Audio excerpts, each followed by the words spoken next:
Hey, welcome to a brand new podcast called Behind the Design. We wanted to take you behind the design of our brand new sermon series. We've realized that there's a lot of work that our team does to pull that off and put it together that maybe goes unnoticed or unknown on your end. And so we wanted to kind of bring you into the behind the scenes look of what it looks like to design a sermon series for High Desert Church. So we're going to be talking about our brand new sermon series started this weekend in 1 Thessalonians. And here is the creative team, okay? Or the comm team, I should say. And so let's maybe have everybody introduce themselves before we jump in so that everybody knows who's who. I'm Gabby Khan, and I'm the Junior Communications Assistant Director here at HDC. And then I'm Anakin Tomorrow, and I'm the graphic designer here at High Desert Church. And I am Sauter Montagun, and I am the videographer. Boom. That's the spot, man. A lot of people normally used to being behind the camera or behind the screen, and now here in front of the camera. So it's okay. We're going to figure it out. We're talking about our brand new series in 1 Thessalonians, and let's just kind of bring people, especially since this is our first time doing it, but we'll probably do this every time. Let's bring people kind of all the way to the beginning of a sermon series, right? So like we hear that a sermon series is coming from Pastor Todd, like, hey, we're going to be talking about this topic, or we're going to be in this book or whatever. Boom. Then we kind of get a little while to percolate on that. We go to a creative team meeting, and the real goal there is to develop a theme or even a title for the series. That's like our goal in that creative team meeting. So let's talk a little bit. We heard we were going to do 1 Thessalonians. Let's talk a little bit about the brainstorming process of leading up to the creative team meeting and in the creative team meeting to kind of try to develop a theme and a title and stuff like that. What were some of the things we were considering and talking about, thinking about? Yeah. So in the beginning, we just, we literally brainstorm. Like Jackson brings an idea. He was like, hey guys, like this is the idea. Gabby and Anakin take it over and they start doing the graphics on that. But the brainstorm process goes pretty smoothly, I guess. It's funny because we go, oh, what about this? And, maybe Gabby's like, I don't think that's a good one. Putting Gabby on blast right now. Sorry, Gabby. Well, you're the one who just cuts ideas a lot. So you're just like we can be brainstorming like about a million things. And then we were like, all right, Sauter, what's the right way to do it? And then he's just like, don't do that. We'll do this. It's really cool because we get to actually kind of collaborate as a team. It's really fun because like a lot of our sermon series, there aren't just one vision. It's a lot of us contributing ideas. And I think something that we try a lot with this series was actually making the title and like the flow of it go with the book, right? Can you talk more about that? Because we looked at like 1 Thessalonians and how it breaks down, and we wanted it to represent the actual book we were going to be talking about. Totally. Yeah. The goal for us always is we never want to just like hear, okay, we're going to be in 1 Thessalonians, and then us say, what do we think would be cool? That's like one of the worst things we could do as a team. We don't want to just like, what do we think would be cool? We want to look at it and say, well, what is the book about? What are some of the core themes and elements? How can we visually represent those things in a way that would be compelling and exciting to our church family, and be really inviting as people are coming in and seeing this on an LED screen behind the teacher, and they're seeing it on their notes and on our social media and stuff like that. So we're thinking of it through a bunch of different facets, but also thinking, how do we make sure that it's deeply rooted in the book or the topic or really the aim for the series? When it comes to a book series like we're doing here with 1 Thessalonians, then it's, well, what's 1 Thessalonians about, right? So our general process is we'll watch the Bible Project video together. That's pretty helpful. There's generally an expectation we'd read the book as well to try to pull out some themes. And so let's talk really quick about that portion of the process. What were kind of some of the core themes that we saw in 1 Thessalonians that we wanted to pull out and elevate to the surface in our design? Yeah, we like blew up the big Bible Project like overlay. And I think something that we remember hearing, like a lot of our leaders at the church, like Pastor Todd, we were trying to aim at more of a hopeful series. And if you look at the book, it starts out with more of a adoration for the church as a body, and then almost transitions into a call to like live out God's culture, live out the kingdom within the people. Like, don't just like, we are so happy that your church is thriving, Paul's writing to them, but also it's like, no, go be that somewhere else. Like, don't just keep it inside, you know? And then it transitions more into, right, more about Jesus is coming on the clouds, almost be ready or look up in awe, kind of. So we wanted to actually think about, those are 3 pretty good breaks, because one of the more unique things about this series is it was another one that was going to be about 16 weeks long. And if you look at the book, it's not very that long. Yeah. So that's another interesting part, is that it made it really easy for us to, like, there's 3 kind of main themes. What we can do is we can actually break it up into 3 different sections. So like we chose very early on to have the graphics change at least 3 times, and then that'll change the mood and the feel. So then it kind of got our brains ticking about how can we represent love for the church, how can we represent like living out the culture, and then also like expecting and being ready for Jesus' coming throughout the graphics and the videos too. Yeah. Yeah. Yeah, that's really good. Do you have any other thoughts, Gabby, on that? I think just when we do have longer sermon series, you guys in the audience, in the church, on Sunday, on Saturday, you guys just see the graphic. But when we have a long series, it's kind of, we're trying to see like, okay, well, this is going to go on for a long time. Is it okay to have this the same? Or are we going to make things interesting? Are we going to switch it up? In this case, we're following the kind of the movement of First Thessalonians, but like with our minor prophet series, we're following the movement of each minor prophet. So that's something we look to do as well when we're designing a sermon series. Yeah, that's really good. Yeah. We also try to look at a lot of inspiration as well, right? Like we, like Anakin said, there's so much that goes into an idea once it finally comes together. It's not, very rarely could we ever say like, oh, that series was Anakin's idea and he just took it and ran with it, right? Like, or Gabby's or Jackson's or Sauter's. That pretty much never happens. It's always a team effort, but there's also a lot of inspiration, images, and ideas that are mixed into that as well.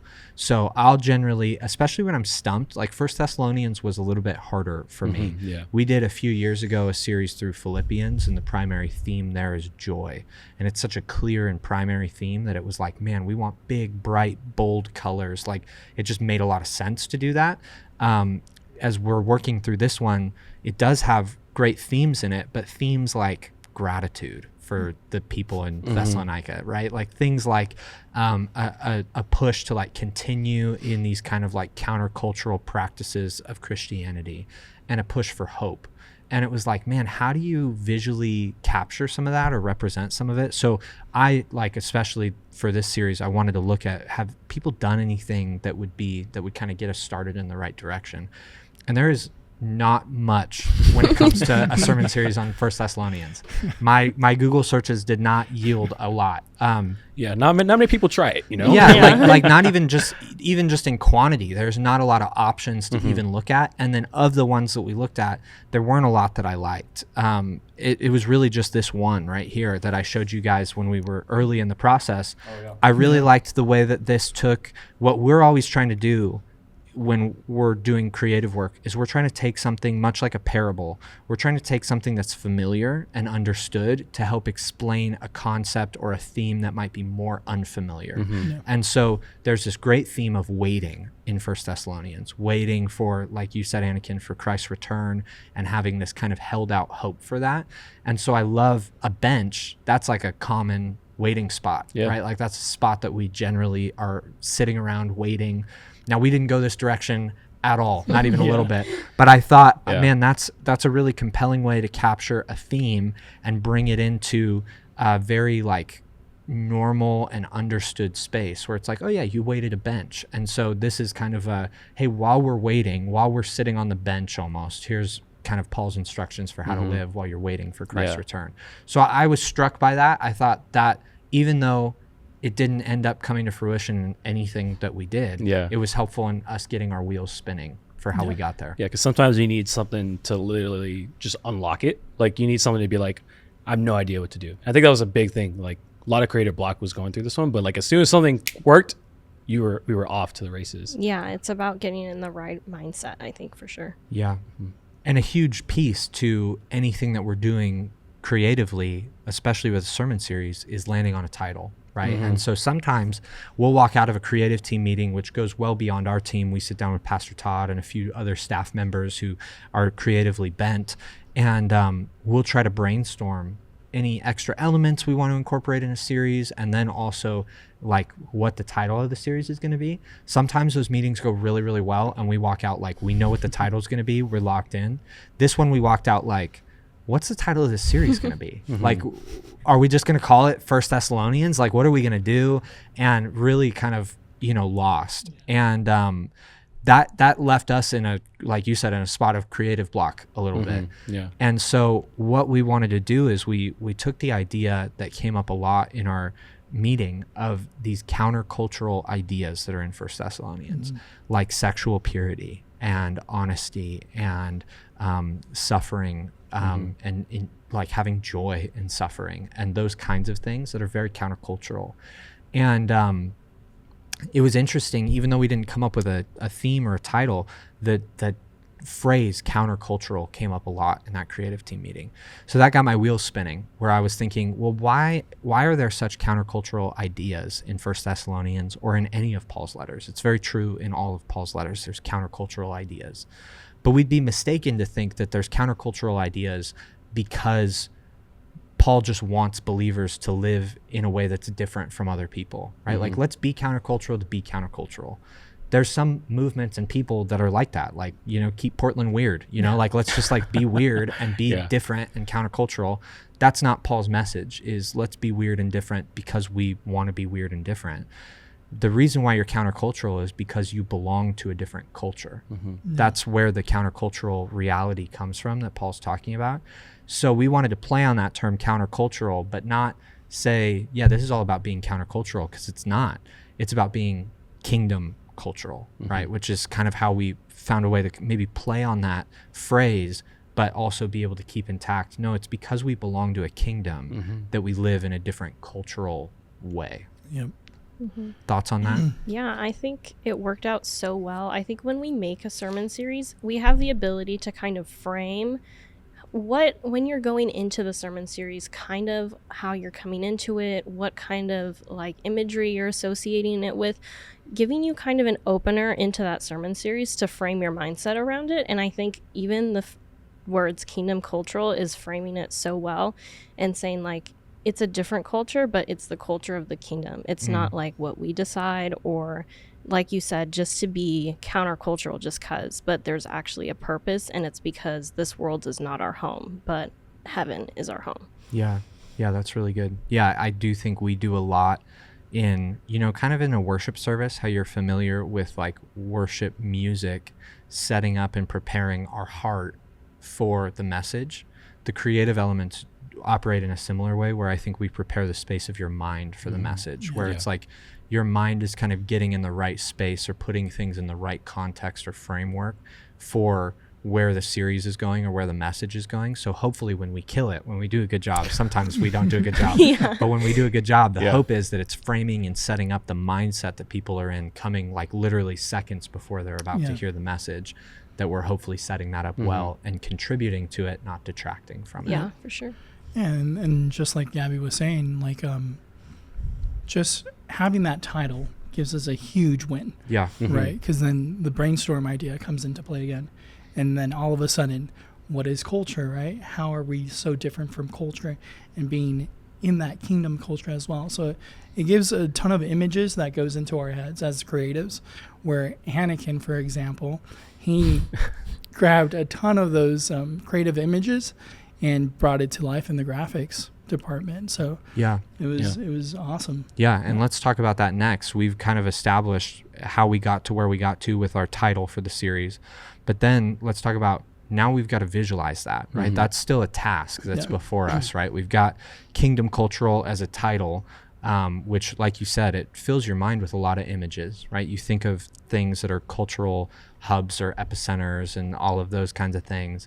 But then you also still have the themes of waiting and the themes of gratitude, right? So you've still got other themes that you need to mix in and weave in there with what we're doing in the package. And so where do we kind of go from there? As we've got a title now, how did we come to develop or establish, some visual imagery to go with that? Yeah, it was a lot of, I think me and you initially first talking about, we landed on the title. And then I can't remember which one of us brought it up, but like the idea of clouds was like something that we wanted to do because we were looking at the series and we wanted to convey some kind of like awe and wonder. I think what we were really trying to stray away from this time is we wanted to make this series, for how long it is, hopeful. We wanted to actually be almost like really cool to look at. If you're going to stare at it, we're going to ask you to look at something for 16 weeks. We want you to actually like looking at it. Yeah. So then we landed on just imageries of like a church in clouds, and we thought that like that's kind of timeless and we can kind of work with that. And immediately in my head was like culture, I think of like a city. I think of a city and a hub. And then that played into more of how we decided to space it out, where we ended up with, for the first part of the book, where it was very much about like peaceful, like gratitude. Okay, let's make it like a nice field. Obviously the culture that we're going to be talking about in the second part is going to be very easily, can put it in a city. And then on the wonder, like he's coming on the clouds, like, because we knew we were going to have Easter and Good Friday in this too. So that was another element Layer. that was like, oh, by the way, this whole thing has to somehow connect to Easter or look visually appealing to Easter and Good Friday. So it informed a lot of the decision making across. But as soon as we landed on the church on the clouds, we were like, okay, we can start cooking with this. Like, this was really helpful. And it, at least for me, it got my imagination going too. Yeah. Because we have that powerful passage at the end of First Thessalonians about getting caught up in the clouds with Christ at his return. And so we thought, man, what a cool way to, is there a way we could almost bring some of the bench concept, right? This is maybe how the bench worked itself into it. Some of the bench concept, could we have this church that's very visually clearly a church, and it's kind of sitting on clouds. It's not up in the sky, but it's kind of sitting there and it's waiting. Like it's ready to launch and meet with Christ, but it's kind of, how are you going to operate while you're in that in-between space right now? You're in that waiting zone where Christ has not yet returned and you're getting ready to go be with him, but you live as though you're part of his kingdom now. So how do you live there, and how can we it's almost like a cloud bench in some ways. So I guess, you know what, the bench did work itself in. It doesn't look like a bench at all, but it's functionally, it's acting very similarly to a bench, where it's kind of sitting on the ground on those clouds at the first image. I'll show you later. If I turn the layer off, there's a bench behind there for you. Is there? Oh. I was really hopeful for that. I'm going to put one out. Put one out. It's fine. Yeah. So yeah, we kind of have this idea of clouds really clearly from the end of the book. We want to make sure that it associates really well with Easter and Good Friday as well. And like you said, we want to kind of represent progression. So let's jump into the images so that people can see them, and we can kind of break down some of the decisions that are made here and stuff like that. So here we go. The first one for Kingdom Cultural. This will be like beginning of the series until, we're a third of the way through. This is going to be our main graphic. And might I just say, Anakin, it's beautiful. I love it. And I love it so much. Yeah. I'm like, I don't want to change it twice. That's how much I love it. If I would have seen this before any of the other ones, I would have been like, we should probably just do one because it's that beautiful. So that's the funny part about this. I actually I designed the cityscape one first, and then we kind of crafted it. We're like, okay, great. So we need to have two other ones. And this was literally the last one that I made. And sure enough, he's like, bro, that's it. That's the one. Like, even when we threw it up on the LED screens, like, it looks amazing. Yeah. So I knew from the beginning that same thing. We kind of crudely drew like just a church, clouds, like kind of branching out, almost like the invisible bench that is not there. But we wanted to make sure that we kept that silhouette. It's easy to think of, especially as a designer, of like, you want either something that's a silhouette or an icon. And I knew we could take the church in the clouds, that we could easily replicate it in a bunch of different ways. And so that's why what's really funny is that's a 3D model of a church that I found. It's really cool. So instead of like going around and looking for stock pictures, I actually just use a PNG that I screenshotted off of a 3D model website. So I didn't end up having to use it. We should take the 3D model. It's just and then it will launch up. Yeah. So, and if we needed it to, we can change the positioning of this church either way. And then, it's just a lot of like searching for cloud assets and then cutting them out, putting them together. And then I believe when I was showing it to you, it was pretty raw. It didn't have any filters on it. And then it clicked in my head. other better designers, funny enough, can probably make things look very photorealistic. That's not necessarily not my best thing at the moment, and I'm trying to get better at it, but it made me want to look at all things we've done before. We just came off of a very realistic looking series, at least when we were designing process with Christmas. And then, so I wanted to do something a little different, and typically you could just add an effect or a filter. So I chose a watercolor effect. So I thought it would be different, and it's actually really cool because it can meld actually the assets more together. Like the church looks very 3D rendered, whatever. The background, at least in this one, is like an actual painting that I found. So like you can actually fiddle with it and actually don't have to worry about it not looking perfect because it's a painting. So you're not supposed to think it's perfect. Yeah. And then it was all about making the border and stuff. But the text, you actually had a great idea about the text, which I didn't even think of until you saw the first version. Yeah, I don't know what it was exactly, because I'm telling you, I'm stealing this from somebody. Okay, so it's somewhere in my head. He's stealing for like an something. artist. Yeah. Yeah. Uh-huh. I mean, it's like, I don't know where I've seen it, but this, like that blue with the sky and then that pop of like a bright neon yellow, I was just like, dude, that would look, because it was, I think when we first looked at it, it was black text. Yeah. And I was just thinking, dude, that would be so cool. Like that could look really good. You changed it really quick and it was like, oh, that's it. Like that looks so good. So, yeah. And I loved so many like elements about what I feel like this communicates to the opening part when we talk about gratitude that Paul has for the Thessalonian church. That is a hard thing to capture visually, but I feel like this accomplishes it in some ways. But before I go on too much about how I like it, Sauter and Gabby, what are some of your kind of, thoughts or contributions as we evaluate kind of the first piece? Dude, that neon yellow, you hit it on the spot. You would not think that would work, but for some reason it works. Yeah. What it gives, like the vibe, it gives me very much of Guy Ritchie movie. With, with that lettering. I think about the Kingsmen. So, I think it looks awesome. So when you're like, I think I saw it somewhere. Dude, I saw it with the Guy Ritchie movie. And because I'm the videographer, that's what I do. Yeah, that's what you watch movies. Yeah. So that's where my head went to. So, that's great. Yeah, but I loved it, man. The neon green, great. Yeah. And it's funny how it works. Yeah, for sure. I love it. I love this like watercolor thing. I don't think we've ever done anything like this at all. Maybe a little bit with our minor prophets, but not to this extent of very not like much watercolor landscape portrait kind of thing. Exactly. I want it framed. I think it's so pretty.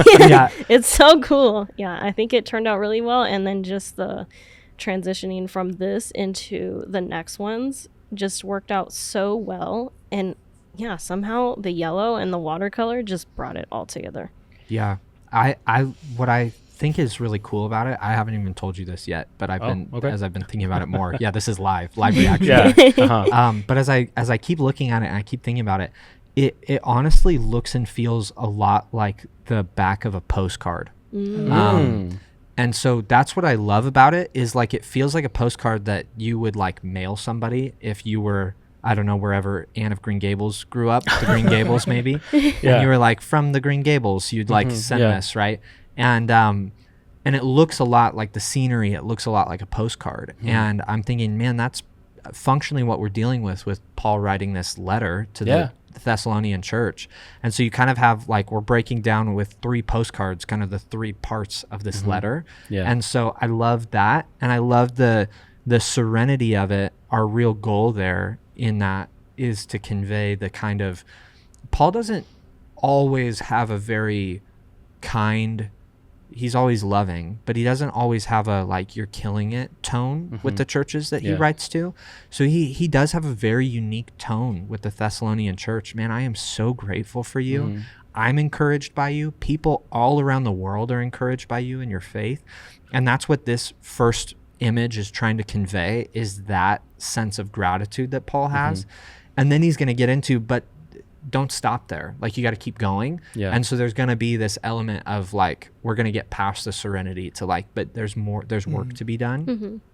But I love the serenity and the opening image, because that's how he opens the letter. It's very, man, I love you guys. I'm encouraged by you guys. You guys are doing such a good job. And so I think conveying that with like, wow, this is really beautiful and peaceful and pristine. It definitely doesn't describe the Thessalonians' experience in totality, because they dealt with a lot of persecution and a lot of difficulty and hardship, but it sets the tone for Paul's first movement in the letter. Yeah. And that's pretty cool. I think that's one of the best parts about our jobs, is that we get the gift to work at a church that it really is the Holy Spirit moving, because that's not what I intended. Like I knew what I was doing. I was trying to convey like the imagery, but the fact that like somebody else can bring that out and that it is represented so well, like that's all God, man. I don't know what to tell you. Yeah, because even the watercolor, it looks like a painting, right? So I heard this before. It's not mine at all. So I heard God is the master painter. He uses our lives as a canvas, and he uses time to paint, our lives. And you see his hand in our lives. So I think it's really cool. The meaning of waiting with the people at Thessalonica. You got it, dude. And just waiting for that kingdom, to come. So it's a really cool representation of God's hand, painting. So with the graphics, so I think it's awesome. Yeah, and I always see Paul when he's writing as he's doing it for us today, in the power and active work of Scripture in our lives, but he was certainly doing it for them. He is communicating a vision for what their lives could be, for what their lives right now could be. And whenever you're communicating a vision, you are very much so painting a picture where you're saying like, this is what life could be like, right? And so as he's going to encourage them in the next section, you get that kind of painting, like keep pressing in, this is going to be worthwhile, and here's the vision, right? So that leads us into the next section, which looks like this, which was real time. This was actually the first one that we designed. This was the one that I saw in my head, where like you just get these things when you're an artist where like you just like I know what it is in my head, I just need to get it out somehow. And this is the one where I was looking at, felt like so many pictures of like cities, and then I just found this one of like Central Park, and this was the one that you saw and that you thought like, oh, like those are colors that we don't usually use, and it's bright. And I think it was Gabby who was like kept encouraging me to like, keep working with it, keep messing with it, because like believe me, it wasn't working a lot. Like this one was stumping me for maybe a good week, and then as soon as it clicked and I showed it to you, I wasn't even thinking like, oh man, I had to get something out. Okay, he hopefully likes it. And he's like, and you're like, dude, that's it. I'm like, oh shoot, okay, cool. You're right, that's it. But and it's supposed to represent like the culture, and I think it's pretty easy to see that not culture doesn't have to always be bad, but like the fact that like you can stand out in a pretty nice way. That's what at least what I was trying to convey. Because you see that separateness of the church from the city, right? And even the park surrounding it. I love that, because Jesus talks about us being like streams of living water, right? And that kind of branch off from him and bring life to the places that we go. And so I love this, because the way it almost looks, or what it almost starts to communicate to me, is you're in this kind of, concrete jungle of the city, and then here's the people of God, and life is just growing around them in the midst of all the busy and the hurry and all the bustling of the city. You just have life and peace that's growing around the people of God. And that's very much the vision in living in a kingdom cultural way, is not to be disruptive. It's not to bring destruction or chaos to people's lives. It's to be a source and a hub of life and peace and beauty in our communities. And so even though that just so happens to be Central Park, it very much so looks like that park is there because the church is there. And that's what I think we're trying to communicate there, is like where the people of God are, that's where life and beauty and goodness is flowing from into their communities. And that's, I think, what Paul's trying to convey in this section. Yeah, and it even the church with the clouds, it stands out, even though that church is in the middle of the city. On that graphic, that the clouds are, the watercolor on the edge, it doesn't go over the clouds, so it stands out. So even that, Anakin, I thought it was awesome. Yeah. It very much gives in this world, but not of it, in that it's here, it's in the middle of the city, but you see these clouds kind of separating it, and it just conveys that idea so well, especially putting it in the middle of the city, I think. Yeah, you got that country bumpkin church in the middle of the city. You know, it's like, You know, they all needed it. You know. yeah, They're wanted. Yeah. yeah. I love it. That's good.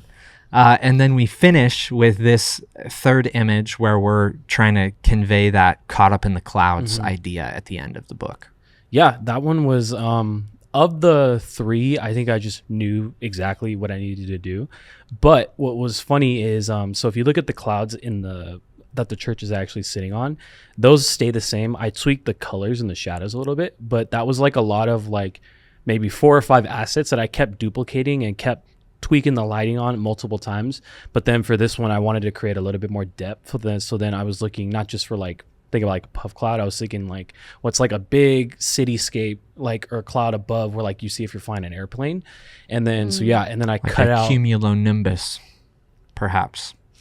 What? That's the only cloud name I know. That's Geography 101. bro. right? You No, know dude, that's cloud not names? geography. That's I actually feel like there's another one on the tip of my tongue. I know a cumulonimbus. Bro, that's though. crazy. You That's- actually know. I think cloud that's names. the big fluffy cloud one. So I think that's what you're talking Bro, about. I don't know. Yeah. I did Geography 101, and that's what we had to study. Really? Yeah, You had to study clouds in geography? Yep, yep. What? Clouds and terrains and everything. Yep. Wow. Wow. I'm pretty sure it's a cumulonimbus. Gabby, you have a degree. Did you know that? Bro, not that kind of Oh, degree. he's gonna look it up right You now. keep going. I'm gonna look it Okay, up. so I use the blah, blah, blah clouds as like big ones because it's want to convey that Jesus is coming on the clouds. And then I knew ahead of time that I wanted to use the same imagery for Easter. So that was the big thing that I was trying to really nail. Was I needed not just one graphic that can be for the rest of the series, but it can almost preview it in Easter, and then it can carry for the rest of the series to show that like, hey, this is not our home, but like the hopeful nature of like Jesus is coming, which I don't think a lot of people or even like Christians often like think about. Like they just think about like, oh my gosh, it's like it's gonna be so awful. But like I don't think a lot of people sit and think like, wait, but being ready can be hopeful too. Yeah. So then as I kept going, it was just more like finding all of the ways that I could actually create some depth, and then just took a lot of cutting out some clouds, which takes a long time. What was cool too in that image, the third image, right? So the second image, the church is in the city, but the clouds are separated from the actual border, right, on the outside. And you put the clouds on the third image inside that whole painting. So it's a sign of like completion. That's how I'm seeing it. Totally. So I don't know if you did that on purpose, but I think Nope. it was so dope. Yeah. So when it's here on earth, it's separated, but when it's in God's kingdom, it's United. together. Yeah. Yeah. So That's I really think good. it's really cool. I did look it up. I've got an image for you here. It's gonna be the same image I use. Watch. Look at all of these different ones. So cumulonimbus, I think that's what you were talking about. Cumulus is also fluffy, but cumulonimbus are the big fluffy guys. That's a big boy right The there. nimbostratus, that's, you got the long guys there. That's some fog right there. Yeah. The stratus is like the thin, flat ones. The Sirius, those are like the, wispy ones, the wispy guys. And Mulus, those are the like polka dotty ones. So yeah, the Toy Story ones, the Attocumulus. So had no idea we were going to be getting into this on Behind the Design, but Yeah. Welcome I back to do Cloud think- Breakdown 101. This is our geography class. Yeah. I do think you were talking about cumulonimbus clouds. Sure, probably. You know? I don't know, man. Either those or cumulus. I just like big ones, big clouds Yeah. into Adobe. Stratus was the one that was on the tip of my tongue. Yeah. So, sorry, I'll stop distracting. It's a little stretch, yeah. Yeah. And then these, as we talked about, these are going to become assets as well for Good Friday and Easter. Yeah. So we trying to stay in that same vein. This is what we landed on here for Good Friday. So let's talk a little bit about the design here. So cool. I think you hit it out of the park on this one, dude. Like this whole series, I thought it was super cool. Thanks, man. Yeah, we really wanted to have a like hopeful vibe to the series, which we talked about at the beginning, because we know that there was a more like challenging tone across not all of our series last year, but a good amount of them. And we're coming off of Jesus Was Right About Money, which can feel like a really challenging topic for people. The this letter is so encouraging to the, church in Thessalonica. Like, we want to be encouraging as well to our own church family. So we wanted to carry that tone and that vibe, that very hopeful vibe throughout our series. And so Good Friday is normally like very dark and somber, rightfully so, but it's also the source of a lot of hope, right? It's the beginning of the resurrection. You don't have a resurrection that's all bright and fluffy and exciting without Good Friday. We don't call it, dark, scary Friday. We call it Good Friday because even though the themes are so dark and weighty and heavy, it's for our good that Christ died in our place. And so I just think this communicates so much of the imagery of the hope of the cross, not just the defeat and despair of the cross, but the hope of it. Yeah, this one was, you get some of this if you're an artist, you get some of these times where you just like, everything just clicks. Like sometimes it takes forever to get an idea. This one, I literally found all the assets, did it, and within maybe 30 minutes. And it was like, I needed to figure something out, but I was like, just swap the church for a cross. Easy, right? And then I found this beautiful picture where it had a sun, and I was being intentional not to use a sun in the other ones, but I like originally wanted to do something where it was almost at night, where like maybe the clouds are illuminated by the moon. But then I saw this and I was like, wow, it makes a perfect silhouette, and it has flowers in it, so like it almost like brings it back to the one that you really liked at the beginning. And then Gabby helped me out a lot trying to figure out this text, because like we had it very like, this font in itself was like really cool, but we wanted to make sure it carried through. Yeah. I think that this like sunset, sunrise, I don't know which one it is, behind this cross is so cool, because Good Friday, like you said, Jackson, somber, serious, usually very dark, but we have the cross in front, but then this like burst of color in the back. So it reminds us, I think, man, Jesus died, but hope is coming on Easter Sunday. Yeah. And I love all the flowers too, right? Because you've got life and death in the same spot. And like, that is the image of the cross. Like, his death is our life, right? Like, that's we live because he died in our place, and we will have eternal life because of that. So you've got this life budding up at this place of like great sorrowful death. I think it captures actually a lot of the contrast of Good Friday. So I'm really excited about that and how it's going to play into our Good Friday hope service. It plays well, because I can't remember I cannot tell you what a Good Friday graphic looks like from the past, because I don't think they're necessarily meant to be that. I'm not even want to say memorable, but like it is somber. So like for the first time, I was really hoping like maybe we can do something different where it actually feels more inviting, and we actually, like you said, we talk about both. Like, why can't it be yes and, where we talk about the seriousness of the nature of it, but also like Gabby said, this is the start of the resurrection. This is the start of all the good that's coming too, and the hope. Yeah. And then Easter, we bounced a lot off of the cloud idea here again. And so walk us through a little bit of, kind of the thought here with Easter. Yeah, this one was, again, really simple. Like, it was taking the same cloud assets that I picked this one because I knew I wanted to use it for Easter. And one of my favorite things within the last year has been everybody huddling around somebody's desk and just being like, hey, change that. Hey, edit this, move this. Like, it's really great. We do it with Solder all the time. We do it with all of us. Like, we love being able to be collaborative. So like, I think it was me, Gabby, and Jackson, and we had the Easter logo in there. We're trying to make it work, making it bigger, smaller. And I think both of them said like, tuck it behind there, tuck it behind a cloud. And we were just erasing parts of it.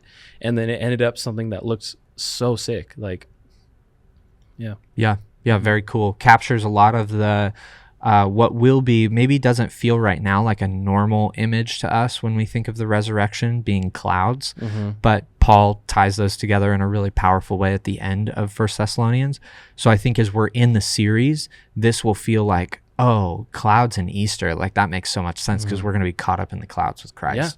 And so like there's going to be this like really clear resurrection theme that's tied there with being caught up in the clouds with Christ. So I love it. Yeah. Any other thoughts from Solder and Gabby as we? No, the font selection is awesome. I love this. I don't know how long it took to pick that font and then how to make it work, but I thought it was great too. The font is so cool. Yeah. It is very and cool. how crazy that yellow works on every Everything. single image. Yeah. It makes no sense. Yeah. You know? It doesn't. It's the Yeah. horrible It makes no yellow. sense. Yeah, it's a would yellow never you choose should that. It's a generally yellow not that like you use. never want to use. Yeah. Yeah. It's great. Yeah. Oh, it's so cool. So then, Sauter, you've got the challenge now where, and you don't go at this alone, but you're like the primary guy to make it happen. You're the video guy. You've got the challenge where once we kind of get all the visuals together for a series, you've got to find a way to really, we talk about the creative elements being something we want to tee up the hearts and minds of people who are there about to listen to a sermon in the seconds right before they're about to hear it. The bumper is that, dude. Like that's like what the bumper's purpose is. It's supposed to tee up the teacher really well. It's supposed to get our minds in the right spot as they're preparing to speak. And so in that transition moment, that's a big deal. How do you kind of take a series image or some graphics and then say, now I got to make 30, 45 seconds out of this. Yeah. I'm gonna in bring all of this to life. Yeah. How do you do that? Well, first of all, I just literally sit down with, our graphics department, which is Anakin and Gabby. And I'm telling you, in Hollywood, he would be a great creative director. I've been telling him the whole time. That's why I don't let Sauter on camera. Hyping me up. But yeah, so I sit down with you guys and say, hey, like, what's the idea behind it? Obviously, sometimes I'm participating a lot in like the idea creation of it. But on this one particularly, I was not because I had a ton of stuff to do. Yep. And so yeah, I just pick your guys' brain and say, hey, like, what are we trying to actually communicate, right? So our job as, the comms team is making the message clear. And so especially with the graphics department and me, we just need to make the message super clear. You nailed it. And now I need to bring it to life. So I just say, hey, okay, the Thessalonians, who were they? What were they? Basically all the same questions that you were asking Jackson. I basically asked you guys, right?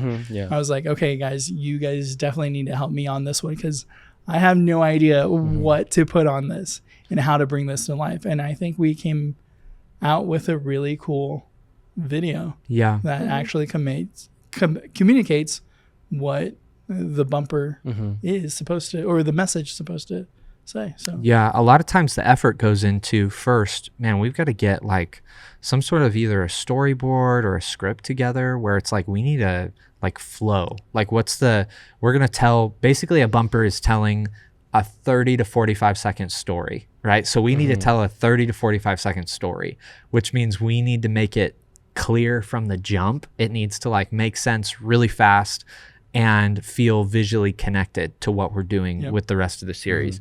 And hopefully convey, now you've got the hard element in video, we've got this really hopeful vibe in the series graphics, but now it's your job to try to convey that hopeful vibe in the visuals and in the music and in the editing style. It's got to feel hopeful and exciting. And so I think you did a really good job with it. We'll watch it here and then we'll break it down. all right, Does that sound cool. good? Yeah. Sauter's like, oh, please no. Here it is.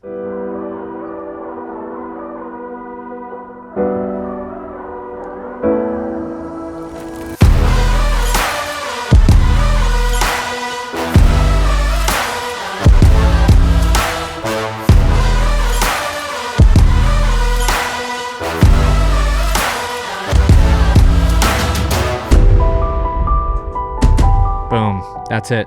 So talk to us about some of the decisions there in, clips that you picked and the kind of editing style that you went with and any of those things. Yeah. So for the whole vibe, right, is to be hopeful. So I grabbed a ton of people that are actually helping and that are actually going out and becoming, kingdom culture. So not of the culture, but separate. And so I grabbed a whole bunch of people, just feeling happy, feeling able to help one another. So I try to put as much emphasis on that and try to get that point across as much as possible. And then we are gonna. It's not done. The bumper is not done. So we are gonna have Sauter's famous last yeah. word. It's done. We are gonna have titles on it. So I know that we came up with the script on what the actual words are gonna say on the screen. Yeah. Do you have that, by the way? Yeah, you're putting me on the spot here, man. Let's see if I can come up with what we so again, right before we put any of these visuals together, we wanted to say, what's the flow going to be, right? How are we going to tee people up? We, in our Minor Prophets series, if you were with us in that one, we really wanted to tee you up well heading into each message, because the Minor Prophets happened over the course of so many hundreds of years. I think it's like an 800-year gap that, we're covering, and the Minor Prophets are dropped all throughout it. We wanted people to know, where the heck am I at in history? And so here's the timeline, here's the geography. We wanted to just familiarize you with everything that we could in that bumper video, so that you would be able to kind of drop in and know where you're at as we jump into whatever minor prophet we were going to be in that day. Here, we want to drop you into the idea that the kingdom has a culture, and we want to live in accordance with that culture.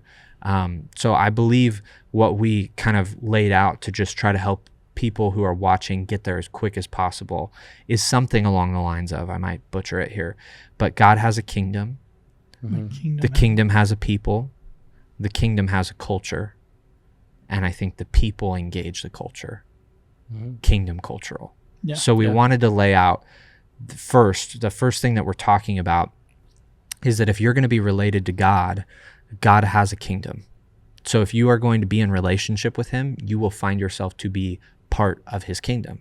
So the kingdom has a people, right? We're the people that belong to the kingdom. We're the people that make up the subjects of the kingdom. But also, what does any and every kingdom have, right? When you think about having cultural standards that come with belonging to God's kingdom, that makes a lot of sense. There's American culture, right? If America's a modern day kingdom, right? Mm-hmm. There's a culture that comes with that. We're not called to predominantly and first be American. We're called to predominantly and first be citizens of God's kingdom, which means we live for his culture, not our own culture. And that's just using America as the example because we live here. But I mean, you could do that with any world culture through all of church history. The goal is for God's people to live in the world, but not of the world, to be of his kingdom and not first and foremost of the kingdom that they live in or find themselves belonging to. And so if we belong to a kingdom and that kingdom has a culture, then you should live in accordance with that culture, right? Yeah. So we're almost laying out like a math equation in this bumper. It's kind of a different approach for us, right? Yeah. If God's got a kingdom and that kingdom has a people and that kingdom has a culture, then that equals you should engage the culture. And I think that's Paul's heartbeat in this letter and in a lot of his letters is, dude, don't live like the people around you live. Again, not because you need to be different than them, but don't live like the people around you live because you belong to a different kingdom. Yeah. And in that bumper, the imagery that I used, the videos that I used, if you want to play it back really quick and stop it. Oh yeah, break it down. Break it down. So right there, right? So kingdom culture, right? And with Anakin's graphics, like, we have the sky and we have the city in the same place. So, and that watercolor effect on the edge of the border, it all ties it in. Very similar to Anakin's very border similar in the to images. Yeah, you killed it, dude. And so with that, it already describes like what it already gives you a opener, like, hey, what is this? Like, what am I seeing, right? And on the second clip right there, you see a guy, right? He's in the city and he's looking to the heavens, and he's standing there like saying, I'm waiting for something, but I'm ready to act, right? So if we that waiting on the clouds, waiting to act, waiting for something, right? And this guy right here, he's like looking into the sunset, waiting for something, waiting for that kingdom to come, right? And so on this one is actually him actually going and actually doing something, right? And then you see a broken world right there with the father and son, looking into a broken world, right? And then on the next clip, you see them all like gather and putting their hands there and wait and going to do something more valuable or to rebuild that broken, world. So, and right there, right, helping hand, to somebody that might be, going through something. So it's all tying in to what Anakin and what his graphic was conveying, and especially what the sermon series is actually saying, right? Yeah. It's, us going out, us not going out, but us becoming the kingdom in this world. And so that's what I wanted with my clip selection, was what I wanted to actually represent on the bumper. So, Yeah. I love that. Yeah. Very intentional in the clips that were picked. Yeah. That's So- really good. Any other thoughts or contributions to Kingdom Cultural? Gabby, I'll give you the last word. I love it. I'm excited for the sermon series to launch, and I hope you guys come check it out Saturday or Sunday, and let's keep living the culture of the kingdom. I love it. That is a great conclusion There you go. for us. Yeah. Well, hey, this has been Behind the Design, very first episode that we've done. I hope that you enjoy this and can appreciate. You don't have to like or love all the visuals that we produce, but I hope that you can appreciate the thoughtfulness and the work and effort that goes into it, because we want to ultimately use the gifts that God's given us to glorify Him and to serve His church. And so the goal is that these pieces of art and different things, that they contribute to your understanding of the message over the next 16 weeks. And I hope you getting to hear the heart behind it, the thoughtfulness behind it, hopefully makes you feel loved and appreciated by your church, and that we're thinking about you and wanting to use our gifts for God's glory and for your good. So hope that you're encouraged by it. Let us know if you'd like to see future episodes of Behind the Design, as we tell you kind of how we came to the places we did with different sermon series going forward. That's all we have for this one. We'll catch you guys on the next one.